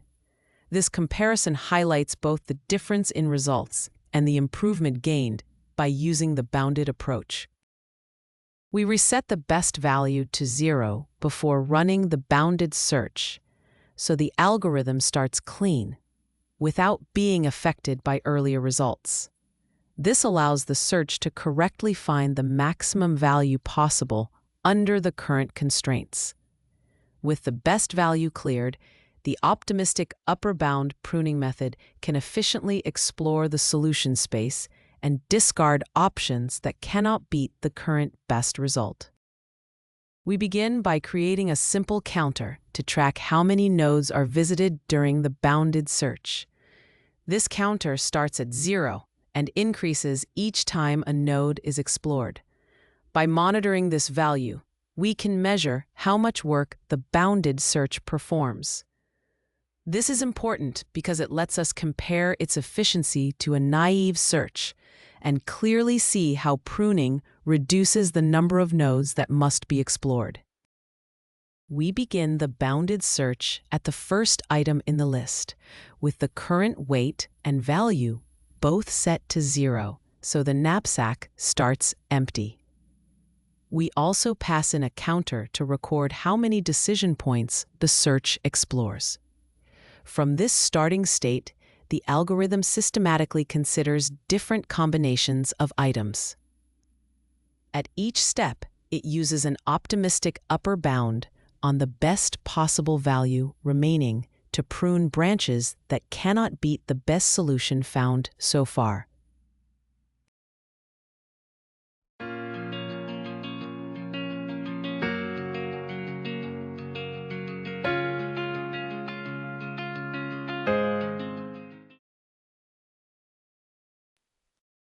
We start by printing how many nodes the naive search explores.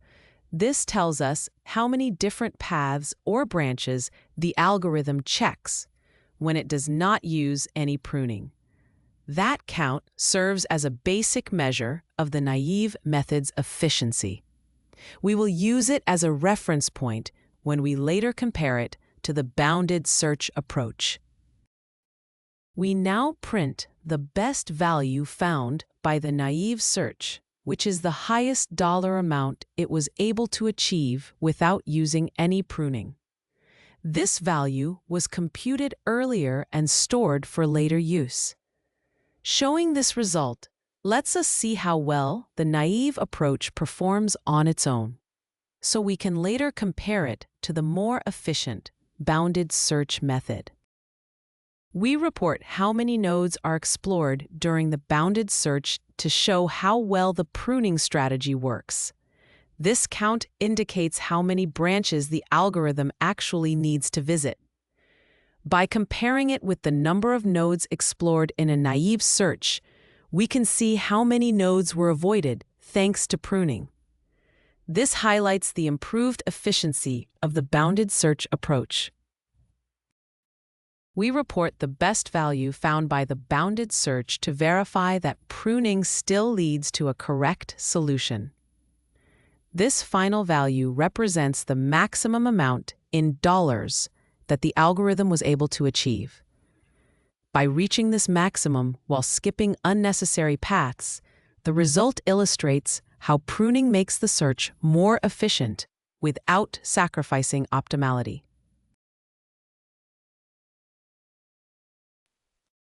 This script compares naive and bounded search strategies for solving a knapsack problem, with items that each have a weight and value and a fixed maximum capacity. The naive search checks all possible combinations of items and keeps track of the best total value without skipping any options. The bounded search, instead, uses an optimistic upper bound on the possible value of remaining items to stop exploring branches that cannot beat the current best solution. As a result, the bounded search visits fewer nodes than the naive search while still finding the same best value.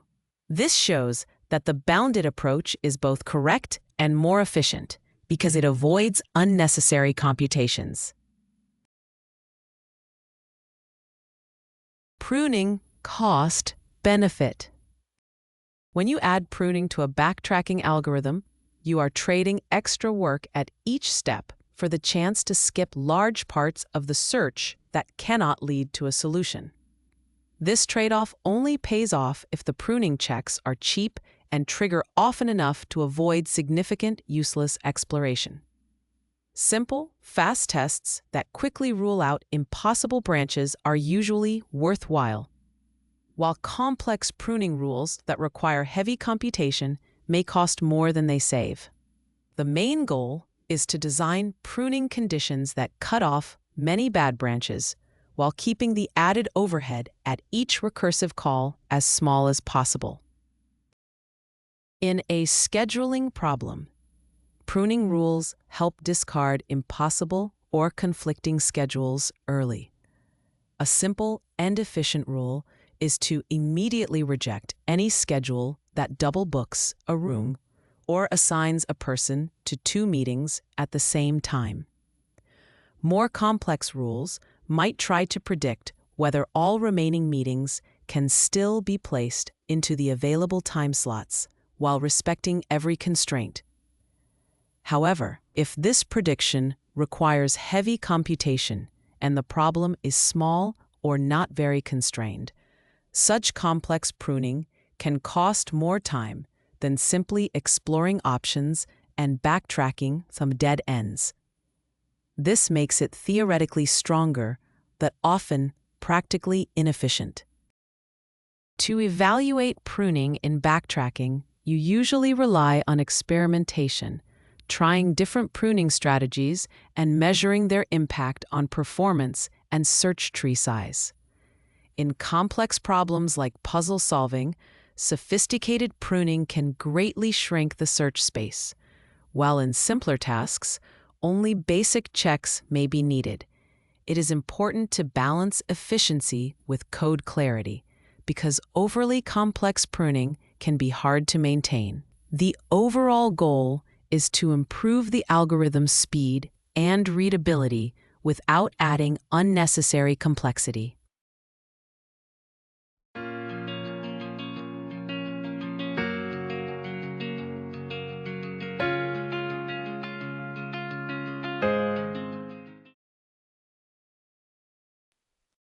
Python code, pruning cost benefit.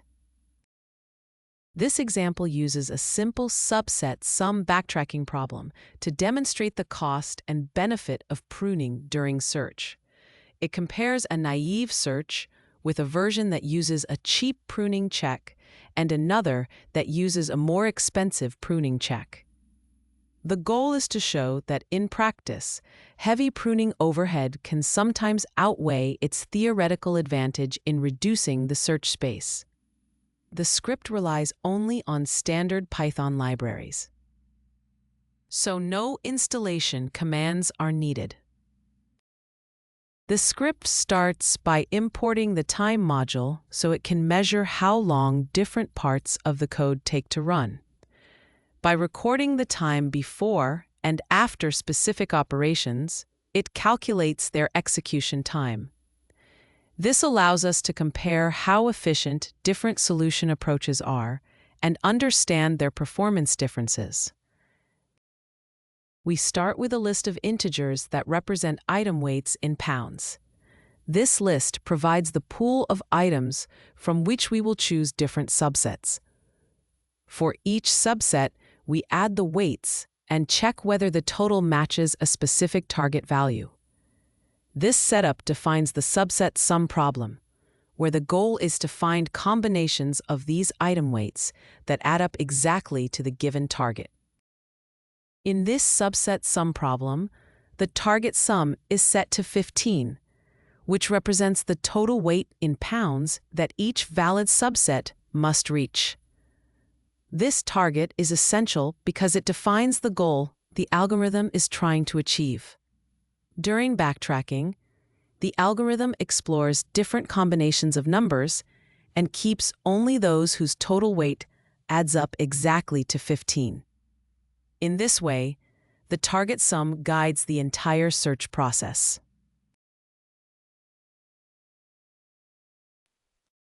This function uses a simple backtracking search to count how many subsets of a list add up to a target sum. It moves through the list by index, and when it reaches the end, it checks whether the current sum equals the target. If the sums match, it returns 1 to indicate a valid subset. If not, it returns 0. Because it does not use any pruning, it systematically explores all possible combinations of the numbers. In this part of the algorithm, the code explores the option of leaving out the current number from the subset.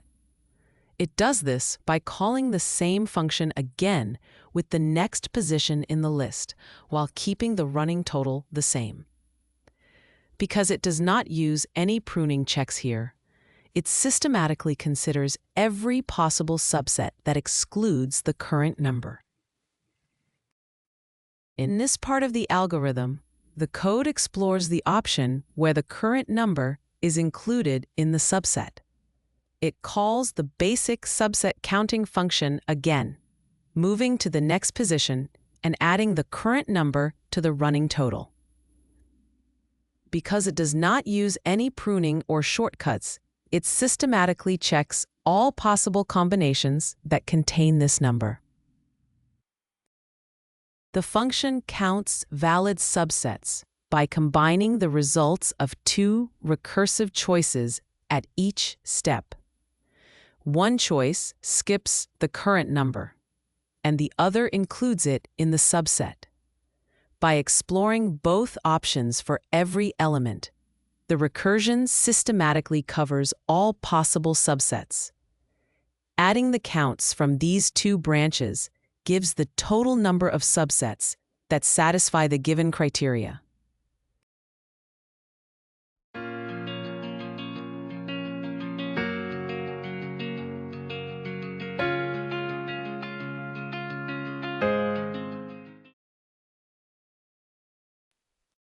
The function uses a backtracking helper with a simple pruning rule to improve efficiency. During the search, it checks whether the current subset sum is greater than the target sum. If this happens, the helper immediately returns 0 and stops exploring that branch. This pruning step avoids unnecessary work on paths that cannot possibly lead to a valid solution. When the algorithm reaches the end of the list of numbers, it checks whether the current sum is exactly equal to the target sum. If they match, it returns 1 to indicate that a valid subset has been found. If they do not match, it returns 0, meaning this particular path does not produce a valid solution. In this part of the recursive algorithm, the code explores the option of excluding the current number from the subset. It does this by calling the recursive function again with the next index while keeping the running sum the same. At the same time, it applies simple pruning rules so that if the current sum already exceeds the target, it can stop exploring that path. This helps reduce the search space and avoid unnecessary calculations. In this step, we follow the branch where the current number is included in the subset. We call the simple pruning procedure again, moving to the next position and adding this number to the running sum. This allows us to explore all subsets that contain the current number, while still using pruning rules to skip branches that cannot lead to a valid solution.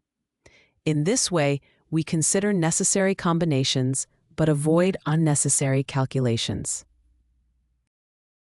The function computes the total number of valid subsets by combining the results of 2 recursive branches. One branch skips the current number, while the other includes it.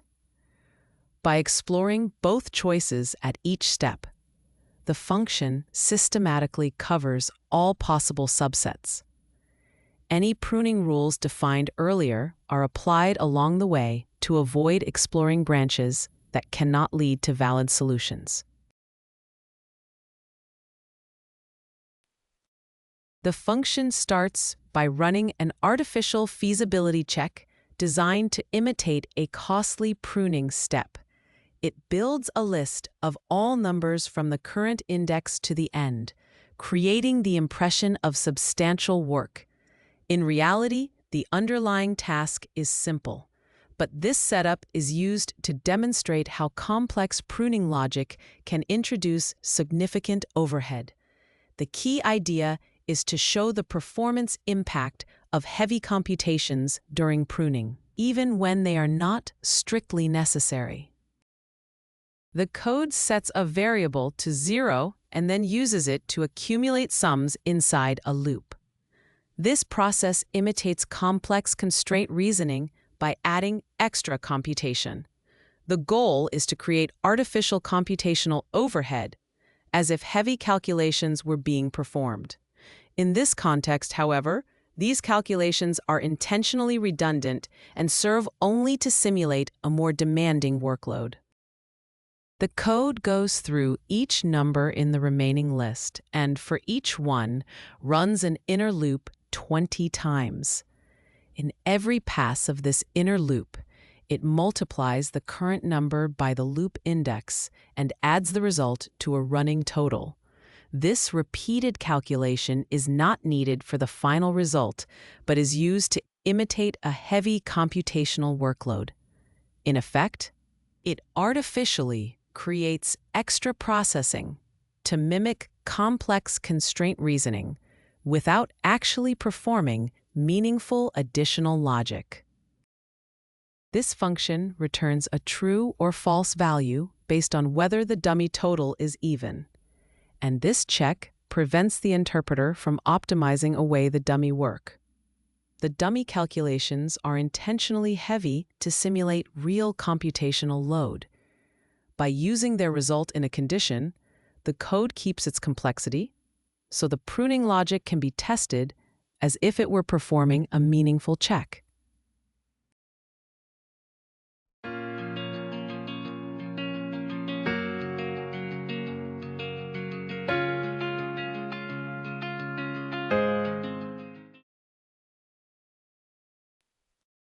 This function uses backtracking and performs a costly feasibility check at each recursive step to decide whether to keep exploring the current path.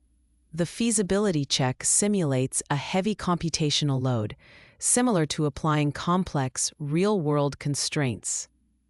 If the check shows that a path is not viable, the function prunes that branch and stops exploring it further, even though it might still contain valid solutions. This illustrates the trade-off between spending more time on complex pruning and the potential benefit of reducing the overall search space. In this part of the code, we use a feasibility check to decide whether to continue exploring a branch of the recursive search.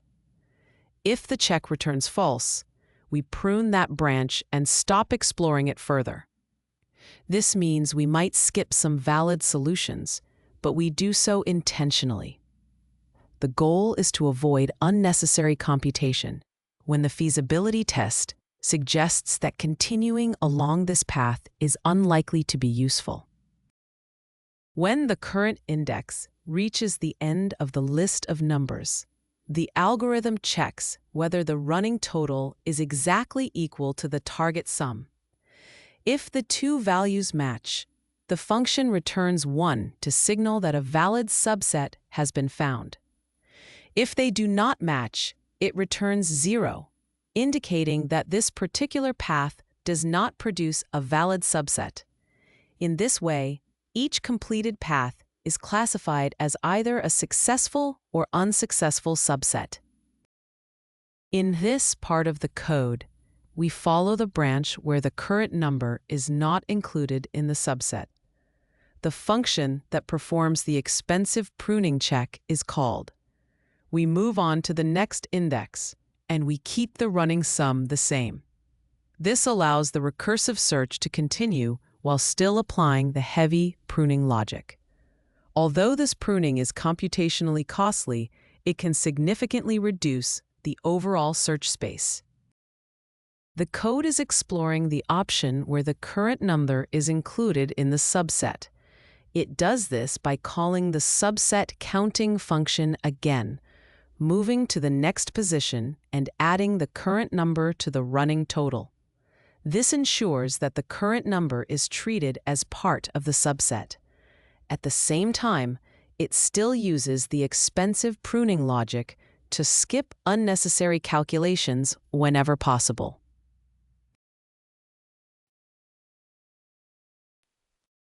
A function computes the total number of valid subsets by combining the results of two recursive choices, one that skips the current number and one that includes it. By branching only on these two essential options, it explores a reduced search space. This pruning avoids unnecessary recursive paths and makes the overall counting process more efficient. We begin by recording the current time using the time module, so we can measure how long the naive backtracking search takes to run. By saving this start time, we can later capture the end time after the computation finishes. Comparing these two times lets us calculate the total duration of the backtracking process. To count how many subsets match a target sum using the naive method, we use a backtracking function without any pruning. Starting from the first element and an initial sum of 0, this function systematically explores every possible combination of the given numbers. For each combination, it checks whether the numbers add up to the target sum. In this way, it finds all subsets whose total equals the desired value. But it does so by examining all options rather than skipping any. To measure how long the naive subset sum approach takes, we record the start time, then later subtract it from the current time. This difference gives us the total elapsed time. The result tells us the duration of the naive subset sum calculation in seconds. We begin by recording the current time so we can measure how long the simple pruning, backtracking search takes to run. This uses a timing function from the time module to capture the start time. After the search finishes, we compare the current time to this recorded value to calculate the total duration of the search process. We now count how many subsets reach the target sum using a simple pruning strategy.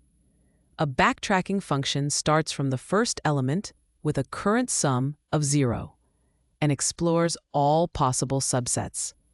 Whenever the running sum becomes larger than the target, that branch is immediately abandoned. By skipping these impossible branches, the algorithm avoids unnecessary work and becomes more efficient than the naive approach that checks every subset without pruning.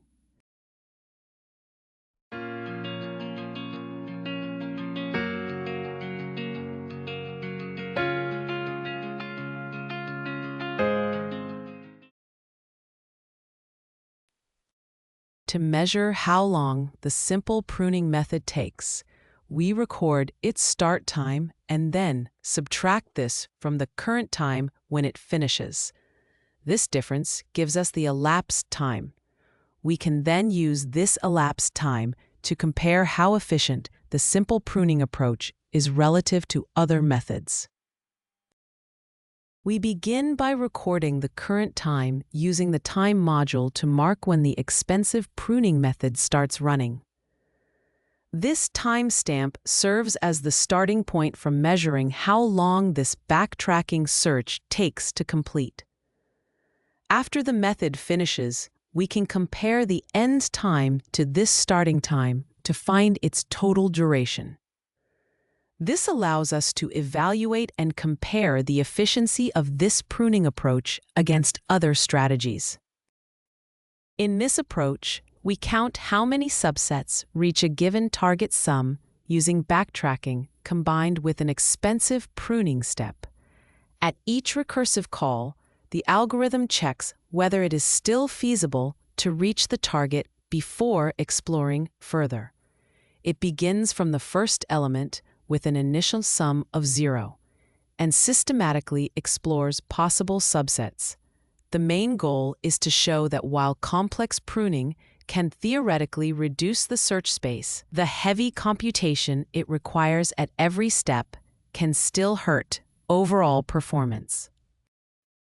We measure the time taken by the expensive pruning approach, by recording the start time and then subtracting it from the current time. This difference gives us the elapsed time. Knowing this elapsed time lets us evaluate how much extra computation the more intensive pruning strategy requires and understand its performance impact. The code begins by printing a summary header that explains it will compare different pruning strategies used to solve the subset sum problem. This header introduces the results that follow and clarifies that the focus is on how each pruning approach performs. It highlights that the main goal is to show differences in performance and efficiency between these strategies. In this way, the header prepares the listener to interpret the upcoming comparison data. This code reports how well the naive search method performs. It prints how many solutions the naive approach finds and how long it takes to compute them. The time is rounded to 4 decimal places to keep the output easy to read. These results are then used to compare the efficiency and effectiveness of the naive method with other pruning strategies. We report the results of the simple pruning method by showing how many solutions it finds and how long it takes to compute them. The solutions are stored in a dedicated variable, and the computation time is stored separately. For clarity, the elapsed time is rounded to 4 decimal places. This output allows us to compare the efficiency of the simple pruning approach with other methods. We report the results of the expensive pruning approach by showing how many solutions it finds and how many seconds it takes to run. The solutions are stored separately from the recorded runtime, and the time is rounded to 4 decimal places for clarity. This output demonstrates that heavy pruning can introduce significant overhead, often resulting in fewer solutions and longer execution times.